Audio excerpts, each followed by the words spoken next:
మెదక్ జిల్లా చేగుంట మండలంలో పనిచేస్తున్న ఇద్దరు సిఆర్పీలు ఎస్ఎస్ఏ ఉద్యోగులు విధి నిర్వహణలో భాగంగా కార్యాలయానికి వెళ్తూ ప్రమాదవశత్తు రోడ్డు ప్రమాదంలో చనిపోవడం జరిగింది. ప్రభుత్వము ఉద్యోగ భద్రత కల్పించకుండా ఈరోజు 2 కుటుంబాలను రోడ్డు పాలు చేసింది. తెలంగాణ ప్రాంత ఉపాధ్యాయ సంఘంగా మేము మొదటి నుంచి డిమాండ్ చేస్తూ ఉన్నాము. ఎస్ఎస్ఏ ఉద్యోగులను టైం స్కేల్ ఇవ్వండి, వాళ్ళకు ఉద్యోగ భద్రత కల్పించండి. వారి చేత వెట్టి చాకరీ చేయించుకుంటున్న ప్రభుత్వము ఉద్యోగులను కాంట్రాక్టు అవుట్సోర్సింగ్ విధానంలో వాళ్ళని ఇబ్బందుల పాలు చేస్తూ ఉంది. ఈరోజు విధి నిర్వహణలో భాగంగా కార్యాలయానికి వెళ్తూ రోడ్డు ప్రమాదానికి గురై రమేష్ మరియు శ్రీనివాస్ అనే ఇద్దరు అవుట్సోర్సింగ్ ఎస్ఎస్ఏ ఉద్యోగులు నిండు ప్రాణాలను కోల్పోవడం జరిగింది.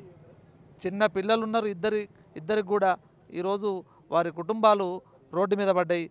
మేము తెలంగాణ ప్రాంత ఉపాధ్యాయ సంఘంగా డిమాండ్ చేస్తూ ఉన్నాము. వారికి వెంటనే 20 లక్షల ఎక్స్గ్రేషియా ప్రభుత్వం ప్రకటించాలి. మా తపస్సు ఎమ్మెల్సీ అభ్యర్థి కౌన్సిల్లో అనేకసార్లు డిమాండ్ చేశారు. వారికి ఉద్యోగ భద్రత కల్పించండి, మినిమం టైం స్కేల్ ఇవ్వండి అని ఎన్నిసార్లు ప్రభుత్వాన్ని మొరబెట్టుకున్నా ప్రభుత్వం స్పందించడం లేదు.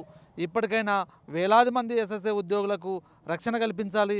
శ్రీనివాస్, రమేష్ చావులతోనైనా ఆ ఉద్యోగులకు ప్రభుత్వం భద్రత కల్పించాలని తెలంగాణ ప్రాంత ఉపాధ్యాయ సంఘం మెదక్ జిల్లా తరఫున మేము డిమాండ్ చేస్తూ ఉన్నాము. ఈ వెట్టి చాకరీ విధానంతో పని చేయించుకొని ఉద్యోగులను ఆగం చేస్తున్న ప్రభుత్వాన్ని ప్రజలు ఇప్పటికైనా ఉద్యోగులు గమనించి వెంటనే వారికి ఉద్యోగ భద్రత కల్పించాల్సిన అవసరం ఎంతైనా ఉందని అన్ని వర్గాల వారు డిమాండ్ చేస్తూ ఉన్నారు. మేము కూడా డిమాండ్ చేస్తూ ఉన్నాం.